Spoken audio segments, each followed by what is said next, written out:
first two for a lot of that. So I am introducing Noah. I remember meeting Noah his freshman year. The family had just moved back to the area, and he and his father came in to meet and pick out their scheduling and pick out what he would be doing and taking his first year here at Harding. And in this meeting, usually when students enroll, our record secretary gives the families a planning guide that they can review.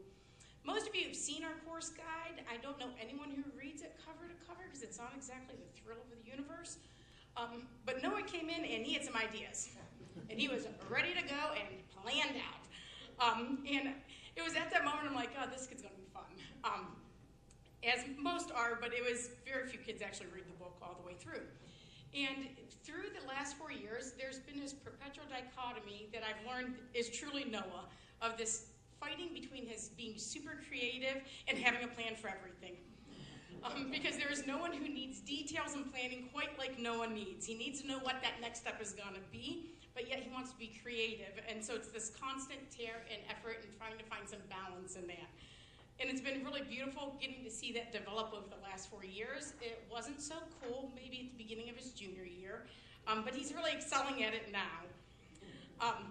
And so this fall, of course, wanting to know what his plan of action was, Noah and I met a lot over applications and scholarships, and he's not exactly that kid that's going to miss a class. He'd rather meet after school so we can talk through the list. And I'm a list keeper myself, so I appreciate this. I'm like, yes, I love lists. This is my kid. And there was one day where I chuckled as I was leaving school because we'd had this in-depth conversation about blizzard making. Noah's part-time job is at Dairy Queen, and he makes a lot of blizzards. And in this one particular day, I'm like, oh my God, this is so just Noah. Everything about this conversation wraps up who he is. So I apologize. They have cool stories. Mine's going to be comparing you to a blizzard. I'm sorry, sweetie. For starters, I think we all can agree ice cream's good, except for the lactose intolerant, that we all have this excitement and joy when we get to enjoy ice cream. And Noah always is really happy and excited about life. Like he's always like, he has fervor, for sure. And as he was talking about blizzards, little known fact, you can build your own. You can pick up to 3 items and make your own blizzard, which I did not know, and on this day, that made my heart very happy. And so it's funny in talking to Noah, he loves the fact that you can be creative and you can make these plans, but then he also has this expectation that if you build something that isn't going to be delicious, he might be at fault for that. And so there has to be some thinking about this and working through. And I'm like, oh my God, it's so Noah. He's like, well, you know, some of these combinations, I like to talk to people if they're not sure. And I'm like, of course you do. So one of the things I'm like, he always assesses the situation. He tries to have this high expectation of meeting the need on things. Yet that artistic blend of, ooh, let's pick something delicious is there. He's pretty reflective. If you come back and tell him that he chose really crappy things for you, he would probably buy your next blizzard, knowing Noah. And I would say that self-reflection piece, even in blizzard building, is probably the piece where he has grown the most. And I like that I get to talk about blizzards with him because he was a pretty serious kid in 9th grade. And now I think there are moments where he even jokes about himself of, you know, I probably screwed that up. But he's accepting of it. He's taken off the boxing gloves, and it's probably my favorite area of growth of Noah. He's also incredibly hardworking and pretty dedicated when he puts his heart to it. He has taken a heck of a schedule, and I really thought his junior year he might die, and he thought he might die too, but he lived through it and actually ended up loving it and embracing it. So anyone that you meet that is this intentional, like wouldn't you all want this work ethic for your child? That he's thinking this much detail about what goes in a blizzard. And I also think he deserves a raise after all of this because, my goodness, they've got themselves a gem. All of these things, the excitement, the joy, the planning, yet the creativity, are all things that I think will allow Noah to become a successful animator. Usually the issue with an artist is trying to get them to commit to timelines. Not an issue with this one. And so there is no doubt in my mind that Noah will be successful. And it's been an absolute joy to see somebody with such an internal struggle between these two qualities, yet he's a blast. It's never been a bore at any point in talking to Noah. So at this point, I would like to introduce Noah Dio.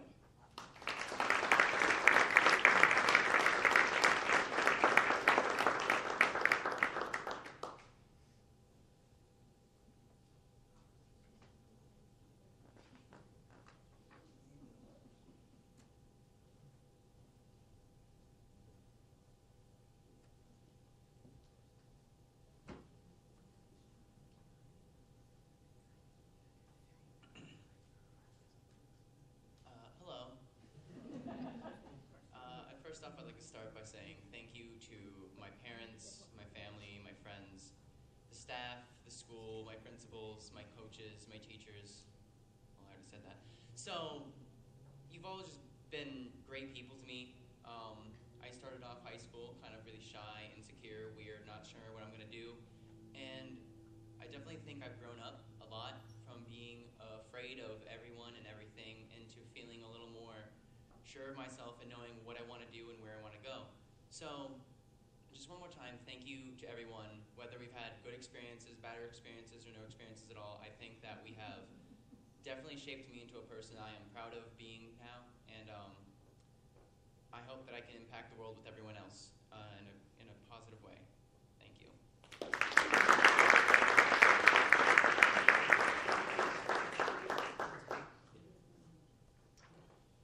I don't know if you had anything to do with the ice cream cake for my daughter's birthday party yesterday, but it was good. It was really good. Next is Vivian Keller, who will be presented by French instructor Jenna McCarty.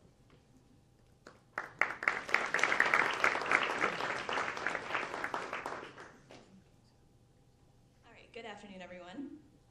Like Mr. Cooper just said, my name is Jenna McCarty. I teach French here. Before I talk about Vivian, I want to take a moment to congratulate the top 11 of the class. It's really awesome. 5 of you I've taught, other ones I've traveled with. We've had some good times over the years. All right, so now on to Vivian. When I was asked to talk about Vivian, there's so much I could say. Because like I said, I've been her teacher for 3 years, and we've had some good times, especially we traveled abroad. But what I decided to do, because I mean, I could stand up here for 15 minutes listing off all of her academic achievements, all of her extracurricular activities, and if I did it in French, I could be up here even longer. I could talk about her academic excellence. I could talk about how exceptional of a student she is. I could talk about how she's the type of student that makes you want to be a better teacher. But you can read about all that in your book. Instead, what I want to talk about is what really impresses me about Vivian, which is her humility and her character.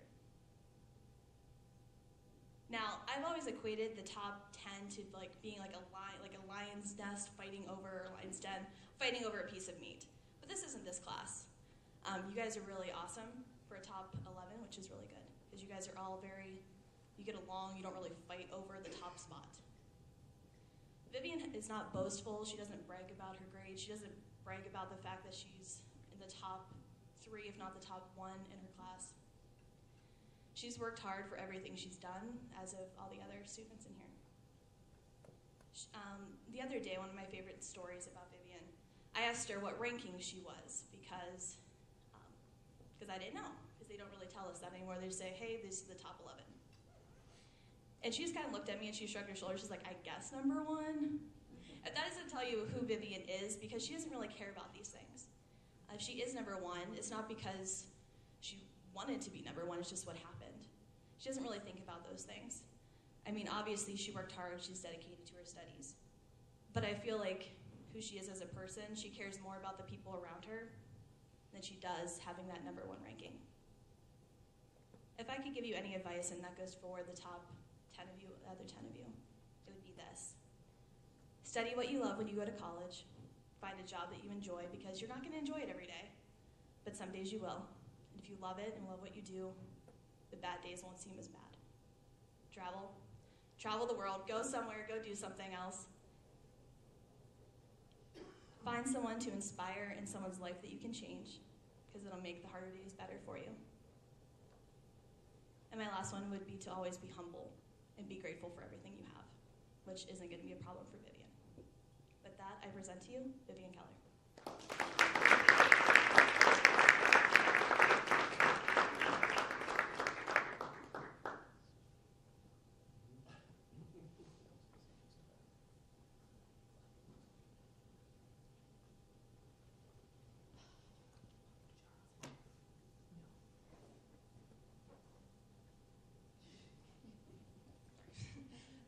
thanks, Miss McCarty. That was really awesome. But I just think that it's so cool that the teacher that I got to pick to speak for me is like not only somebody who I love and admire and has taught me so much, but like I've shared such an amazing experience like traveling abroad with her, and that goes for like a lot of the people who are in this room today too. And so I think it's really cool not only that like we're all at the top of our class or whatever. I don't think, like Ms. Marty said, that that's the most important thing. It's that we've grown together as friends and like even close enough to call family sometimes. And so I think it's cool that we can all share in this experience together. So thank you to my parents and all my teachers and friends for that.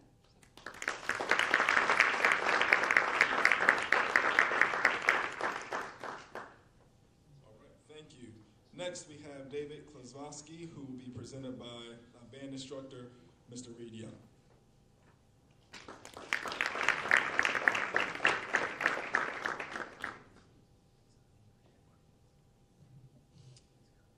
Let's go with props. I think we're ready.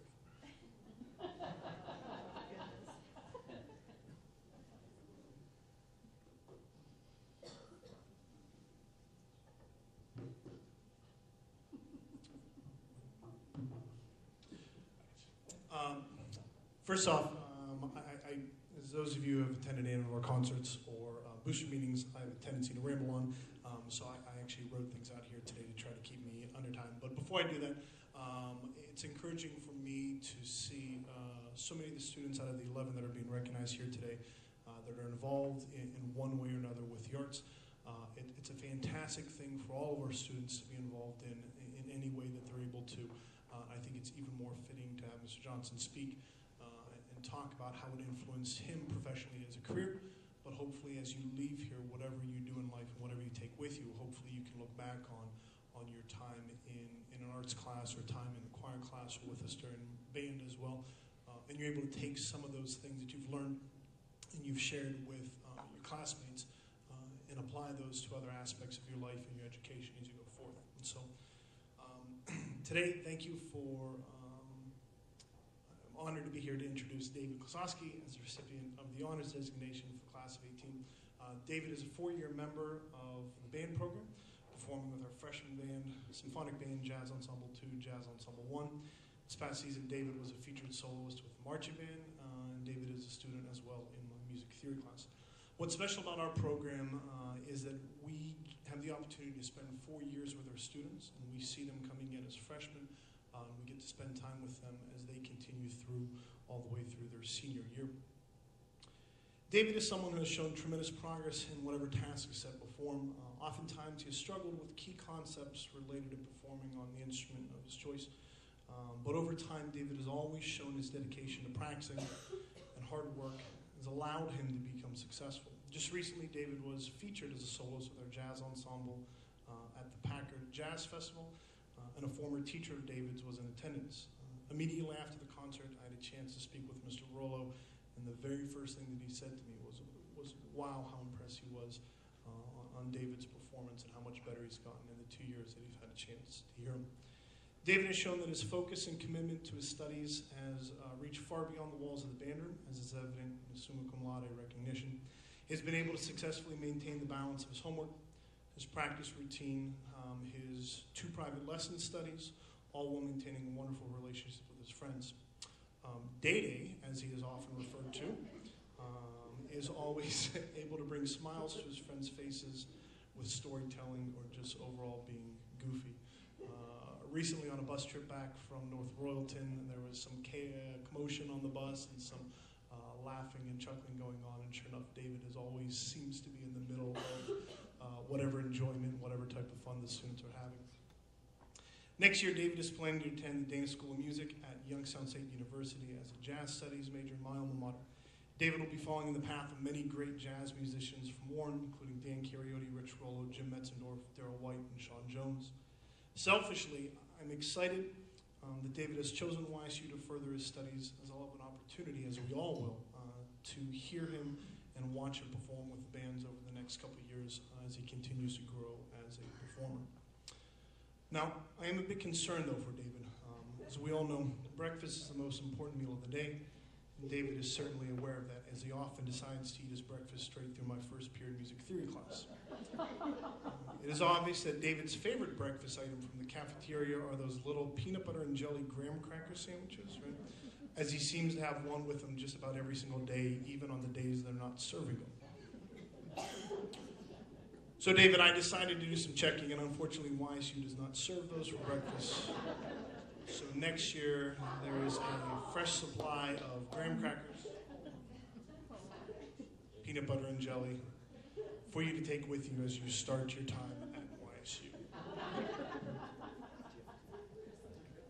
Good luck with next year, David. We look forward to all that you're able to do. And with that, I present you Mr. David Kozlowski.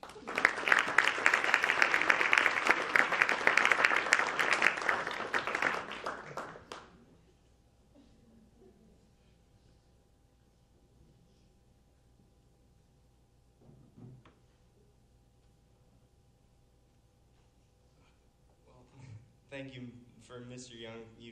Peanut butter and jellies are always my favorite. My mom can attest to that too. But early, I want to thank my mother, who's here, and the rest of my family, and Mr. Young, Miss Cerny, the rest of my teachers, and all my good friends that I've met here throughout my 4 years of high school. And I am happy that a lot of us here are either participate in band events either through playing in them or watching as audience members. I know one of the greatest things, I'm sorry, but one of the greatest things that Mr. Young has done for me over the past 4 years has shown me what a vibrant and loving and just wholehearted community is up here in Northeast Ohio, in Youngstown, and Warren, and Cleveland. And the appreciation for the arts that really just has encouraged me a lot to pursue music and pursue my major in music education. To see so many supportive people that he's shown me throughout my life, like besides himself and Ms. Cerny, I met Sean Jones. Mr. Cariotti was a big part of my middle school and really started my love for music. I met Mr. Metzendorf, and a myriad of other people who've really meant a lot to me. But it's just great to see this community coming together for events, not only musically, but also times like these when we really are just together and reflecting on all the experiences we've had. And everyone here, even if I haven't met you for very long, all the support really means a lot to me, and I think everyone else here. So just thank you.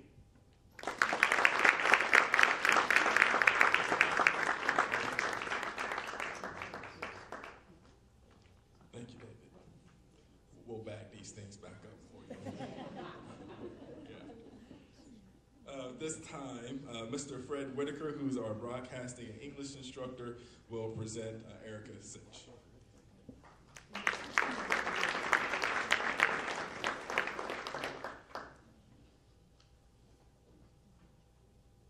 Okay, I just got this phone yesterday, so if it shuts down, I don't know if I'm going to know. Okay, hello, Mr. Whitaker. Good to see you all. Just looking around, what a wonderful privilege it is for me to see so many of the students that are here every single day. I'm very lucky because they are the cream of the crop, and I get to see them all the time. It's just wonderful. I'm very fortunate to be able to do that. So, for about 18 years now, I've been here at Warren, starting at the old building and now here, which means I've come across almost 2,000 students probably so far. And it's always enjoyable to do so, but there are just certain students that stand out, and you know that you won't forget them. And so Erica is one of those people.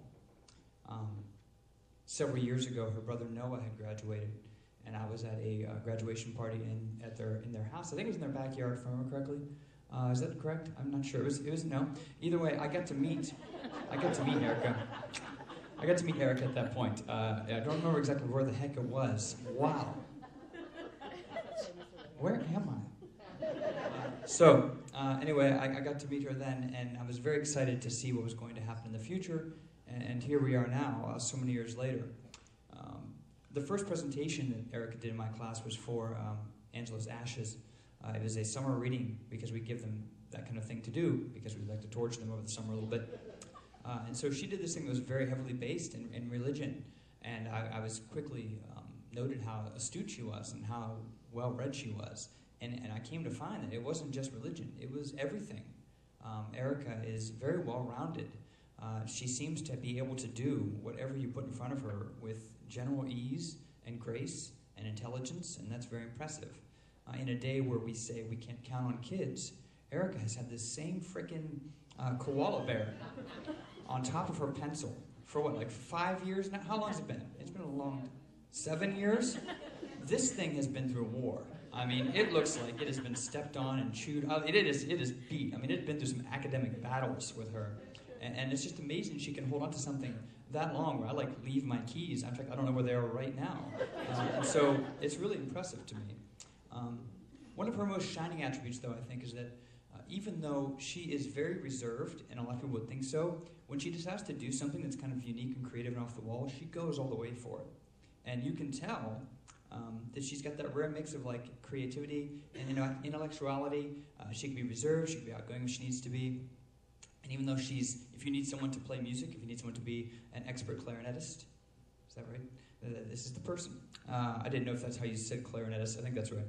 Yeah, but she can do that. She can write a top-notch essay, as I've seen many times, properly cited, beautifully formatted every single time. She can do scientific stuff, which I have no idea how to comprehend. That's why biochemistry is probably better for her than it is for me.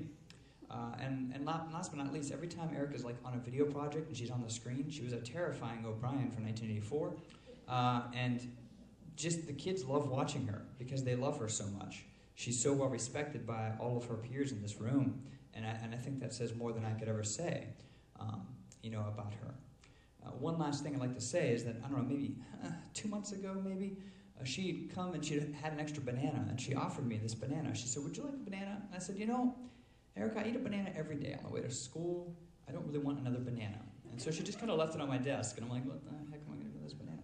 So the next day, she shows up and she's eating a banana, and I say, "Oh, great, Erica, I actually forgot my banana, and here you are just consuming it right in front of me. Thanks for not offering me one today. I really appreciate that." And then randomly, over the last 6 or 7 weeks, she's just been dropping bananas all over my room. Like there's one on my desk, there's one over in my office, one by the front door. Where did this banana? So, not just for all of the delicious fruity treats you've left for me, but just the pleasure it's been to have you in my room every morning, to greet you, and to see what wonders your mind has within it. I really appreciate it. So, without further ado, I can't repay her for all of that, but here is Miss Erica Sitch.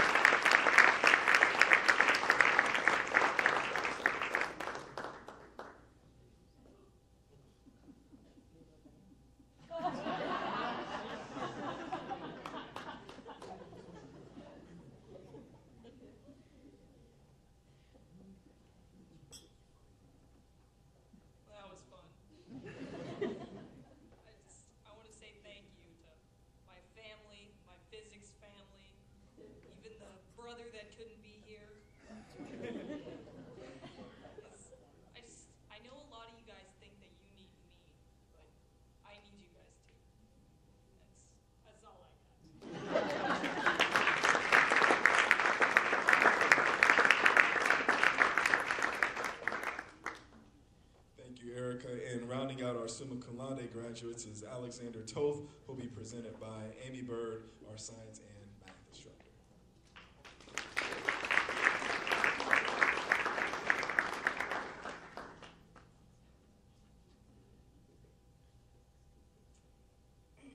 Hi, everyone. Before I start and present Alex to you today, I just want to say how presenting to you today, of course, Alex Toth. And there's a small group of students every year that I have. These are students I end up having 3 times in their high school career. Usually once as a junior in physics 1, and then as a senior in AP Physics 2 and AP Calculus. And Alex is one of those students this year. I like to think I have as much effect on those students over those 2 years as they have on me, but I'm really not certain of that.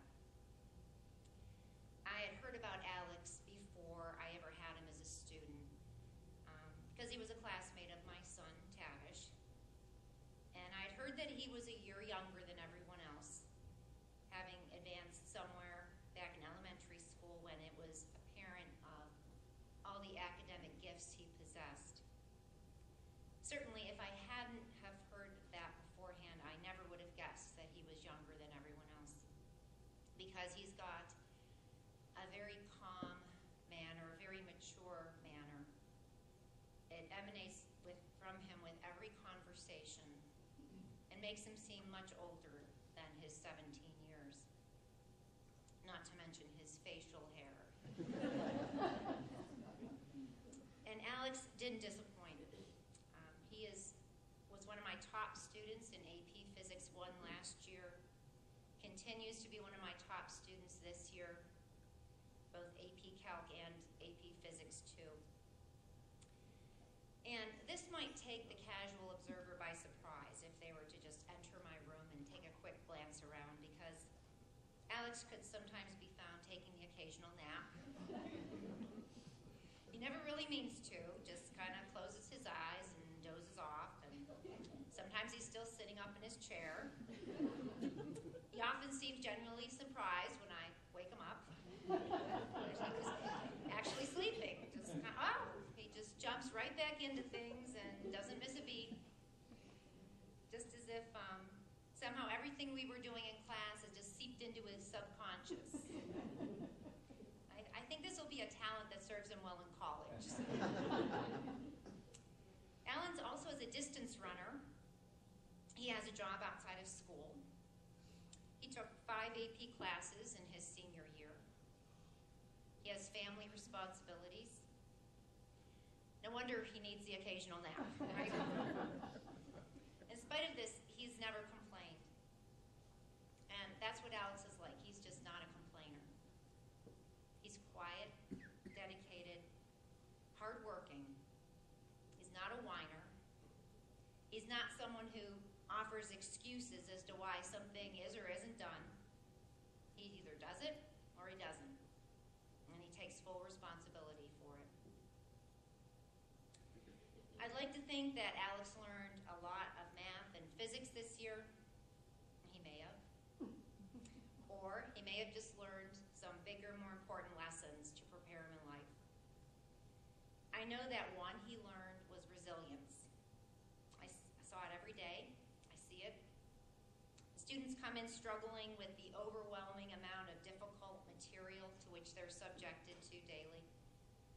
We're at the point in math and science where many students, first of all, never reach. Math ceases to look like math because there's more letters in a problem than numbers. And we still have to make sense of it all. Every year I hear students sighing in exasperation, wanting to give up, but not Alex. He dug in, takes the challenge, keeps going. He realized what I preach every year, that it isn't the grade that you get in a class, but ultimately what you've learned that really defines you. The grade will be what it will be. It will come. But the learning is the thing. As a future Purdue engineering student, he knows he will be faced with all sorts of challenges and difficulties in school.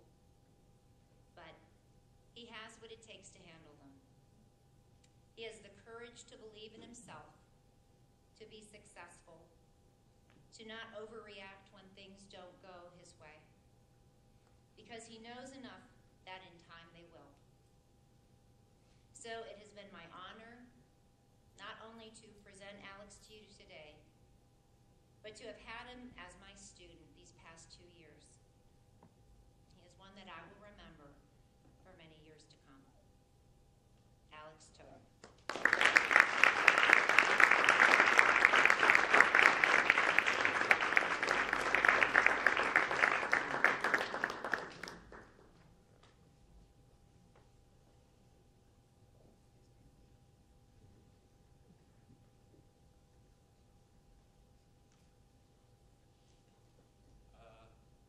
I don't have much to say. I just want to say thank you to everyone.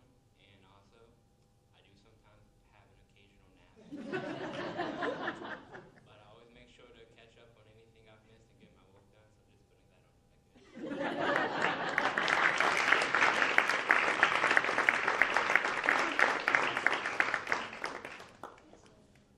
first magna cum laude graduate who will be recognized today is Karen Anadondo, who will be presented by science instructor Miss Amy Hayes-Knight.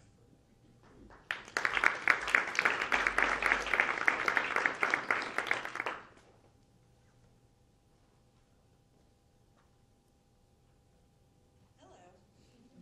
First, I'd like to say thank you, and I'm honored just to be recognized, to know that what you do every day makes a difference. So thank you, and I've had everyone as a student, and I wish you the best, and I know that you guys are going on to do wonderful, wonderful things. But Kara, as I was thinking about what I was going to talk about, I had her in Chem 1, and then a very, very, very small AP Chem class. And there was a lot of things in that AP Chem class. Failed labs, miscommunications. And then I see her every day in school almost. And what started standing out was she's always happy. I was thinking about all the 2 years I saw her every day, and especially in that AP class, because it was just the three of us, well, four, including me. So it was a very small group, very potential to be confrontational and difficult. And Kara's like the evening force. Just, she has this ability to calm people down, to take a situation that could have, and I'm watching because I kind of like to stand back and let them figure it out for AP, and you just watch, you're like, okay, this might blow up. Not literally, I was talking emotion, because they're intense students. They are very concerned about their grades, and when you see something going awry, the emotions would start, and Kara would be like, look, and it was her and 2 boys, look guys, this is all we have to do. And she would just take charge and smooth everything out. And she does this, I believe, everywhere. She plans the blood drive, she does extracurriculars, she's very active in her home life and church and works, and she just handles everything. And you would think that she was in like low-level classes doing basically, minimal work. She's just calm and pleasant to be around. And I would just watch and learn from her, because she was very, very calming to what could be a bad situation.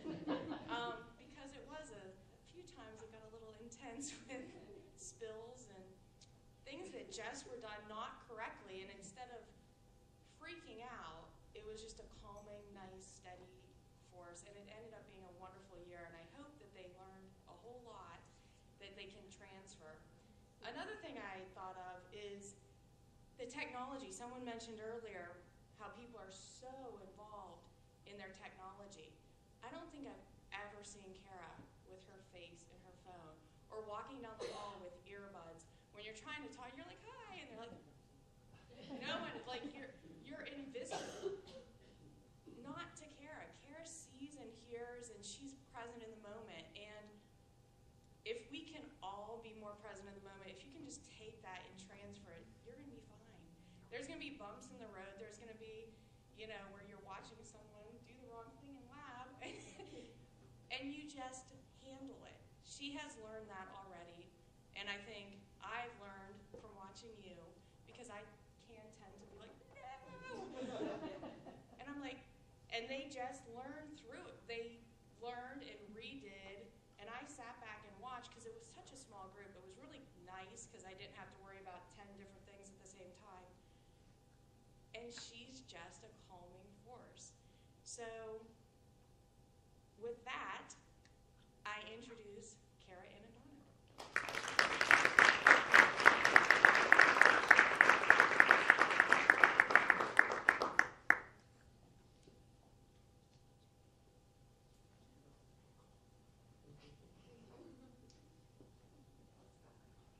Well, thank you, Mrs. Hayes. That was very nice.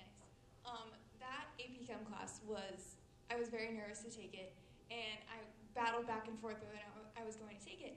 And at the end of the year, because there was only 2 other students in the class, David right here, AP Chem squad, David and Josh, And it was just the best experience because I really did not know what I wanted to do with like my career or anything, and I never really considered going into science. And by the end of that year, I just like kind of fell in love with chemistry, and I kind of discovered what I wanted to do. So I want to thank Mrs. Hayes for that, because I remember one day in class she was like, you know, everyone gives science such a bad rap, but it's really great. And so it kind of made me reconsider my direction, and so I'm just really appreciative of that.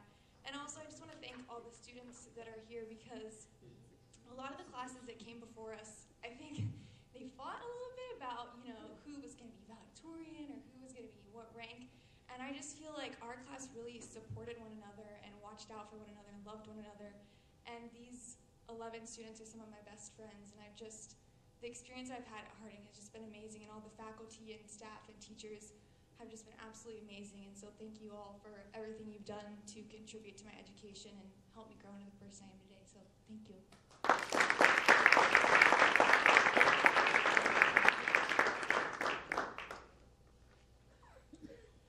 Next, we have science teacher Joan Elliott, who will be presenting Lexi Flager.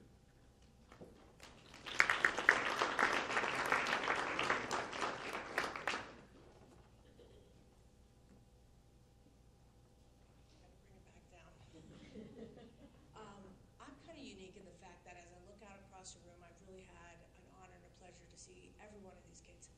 Not in my class all times, but as either an NHS student or a senior class officer. So I've really been blessed to know each and every one of them on a different level. It's kind of funny because when I got Lexi in NHS, she's very quiet to me when you first meet her. She's very quiet and unassuming, never starts arguments, but she's very firm in her beliefs. And so I know that when she goes, you know, to Cincinnati, I know that she wants to major, you know, in social work. And I thought, wow, that's kind of odd. You're so quiet, but okay. And then she said, well, I'm going to do a minor in women's studies. And I'm like, oh yes, you are the bulldog for women's studies. You are like going to empower some woman who cannot empower herself. Because even though she's quiet, she has great spirit and a great love and tenacity, and she always thinks of others. So she'll be there watching, and when someone can't stand up for themselves, I know that she'll be there. I'll give you a great example. She doesn't mind correcting people. We have a little group chat, and it's for NHS. And so sometimes when I type, Carol will say, hey, you need to really read what you're writing. It looks like you had a stroke. I'm like, so I go back and look, I'm like, oh, wow. Lex, she never comments except it's L-E-X-I-E. So I'm like, oh, all right. 50 other mistakes that I've made, but that's the one, you know.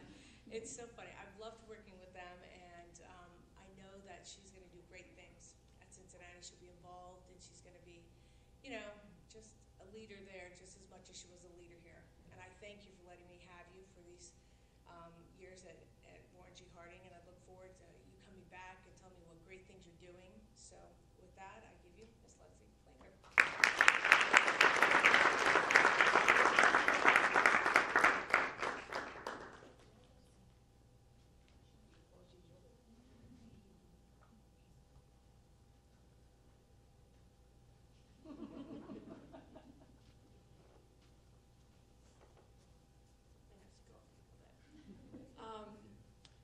I just wanted to go back on what Miss Elliott said about me being very quiet. When I walk through the hallways at Harding, I have a lot of friends or acquaintances or even colleagues at work. They have told me that walking through the hallways, I have a kind of resting mean face.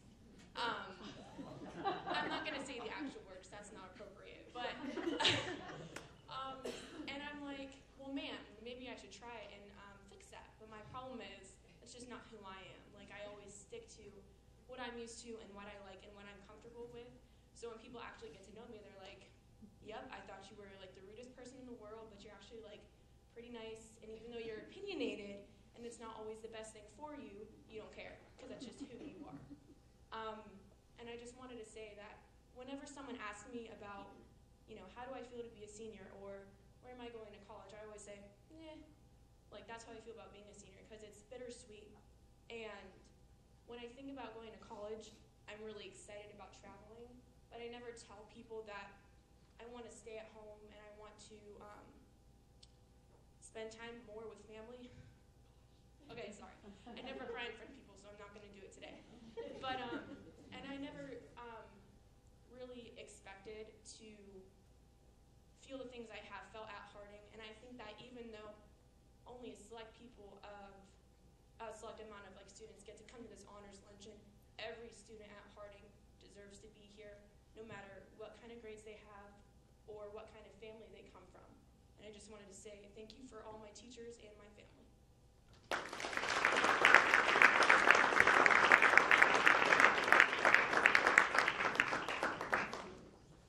Well said.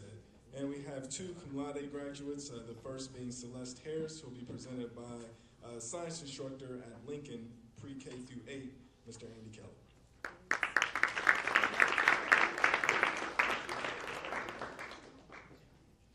Well, I'm in between. Good afternoon.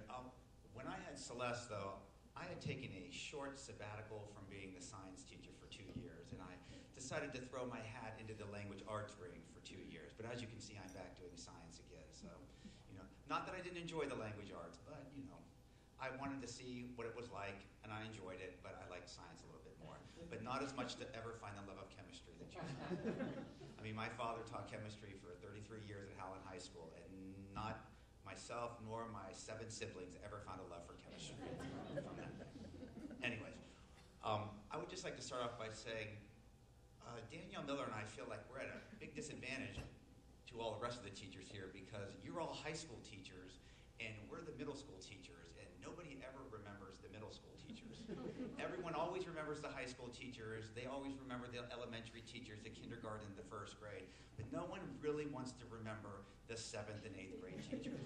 No one wants to remember or think about those years of school. So it's rather a big honor to be here, to be asked to speak on Celeste's behalf to someone who was an 8th grader and remember what it was like back then in 8th grade. Also, it's been 5 years since I've had Celeste in my classroom. And all of you in the high school have all of these, you see these kids every single day and get to enjoy them and be with them every single day for 4 years. And we only get them for a year or 2, and then we have to send them off to you. And we try to do the best that we can with them. And I can see the number of Lincoln kids that are here. We didn't do that bad of a job sending off, people up to the high school for you. And if I think back, I don't remember exactly how I knew Celeste, when I met Celeste. It's always, one of those people that you kind of just always knew. I don't know the exact time or place when Celeste came into my life. I mean, we live on the same street, we're neighbors. I'd see her, outside. I mean, I had her sister for 2 years. Now, her sister would really have the stories to tell about me. Celeste only had to endure me 1 year, but Chloe had me for 2 years. And Wayne, waiting for you, buddy. But anyway, when I would see Celeste, I'd always say, what are you going to do for school? Where are you thinking about going? And she would always say, I'm either going to go to Howard or I'm going to go to Cincinnati. And I'm like, oh, please pick Howard. Please pick Howard University. Because in 23 years of teaching school in Warren, I've had valedictorians graduate and kids go to Ohio State and all over, Princeton and all types of Ivy League schools, but I've never had a student go to a historical black college. And it would be such an honor for me to be able to look at that and say, I knew her, I was her teacher, to actually have somebody selected by Howard University to represent herself, her family, and Warren, in the city of Warren and Warren City Schools down there in Washington, D.C. And to me, that would be such an honor to know that a student who asked me to come and speak for them, and I'm not even sure why, Celeste, I'm not even sure why you selected me, but I'm so glad you did, sweetheart. I'm so glad you did. And as I looked through, and we've talked about, what she wanted to do when she graduated, and she'd always said about nursing. Even back in 8th grade, she talked about being a nurse. And I worked at the hospital when I was in college, and I keep thinking, about being the nurse and everything, and what attributes make a nurse. And we all hear the same, they have to be this and they have to be that, and kind and patient and that. And Celeste really is all those things. But the one thing that Celeste does have in abundance that I feel that a nurse definitely needs for that job is good old-fashioned common sense. And that's what she has. She can stay calm in a situation, and she can think through to what is going to be the best decision that she can make. And if anyone's going into the medical field and anyone has to, struggle with life and death situations or things like that, somebody like Celeste would be good for that job because of that common sense. And it is my honor to introduce Celeste Harris to you, future Howard graduate in RN.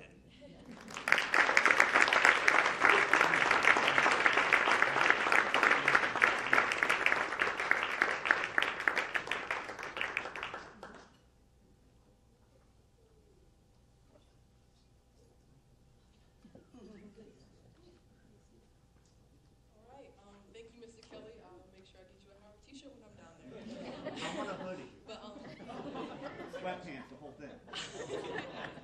But everyone that has spoken before me has basically taken the words out of my mouth. Congratulations to the other 10, and hopefully we can be successful and come back to Warren and make it great.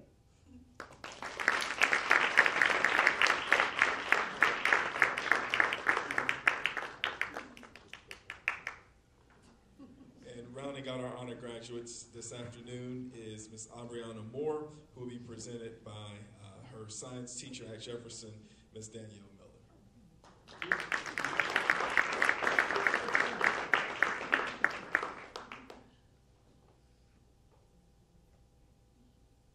Good afternoon, everyone. I want to begin by starting with a little story. I have a file in my office that I've kept since leaving the classroom. I currently work for the technology department in the district. This file contains emails, newspaper clippings, cards, etc.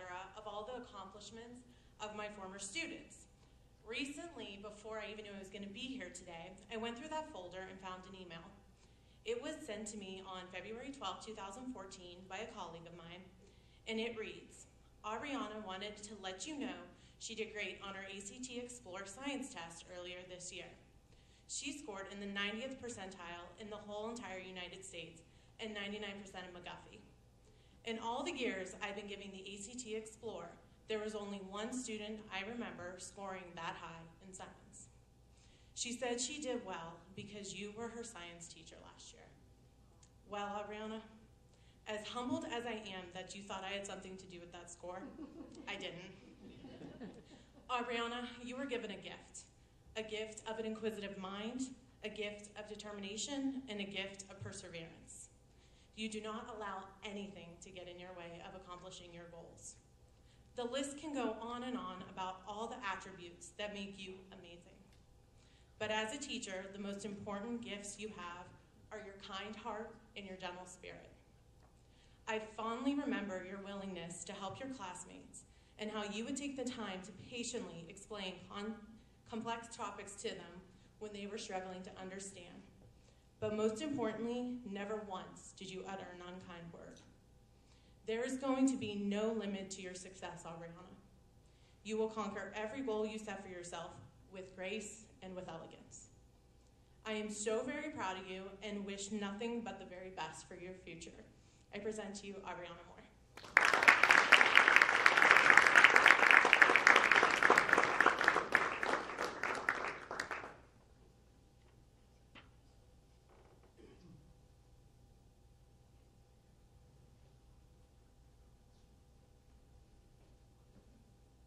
When I first came to Harding, I didn't really have any of you guys in middle school besides Alex, and then, he left, I switched schools.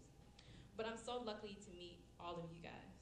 You guys were great, inspirational people. And I hope that when you guys go to college, none of you are nervous, because as I said before, you're passionate, you're determined, you're just great people, and I was so lucky to meet you guys. So I hope you continue to inspire the people around you, because that's what you guys do best. I wish you guys the best of luck.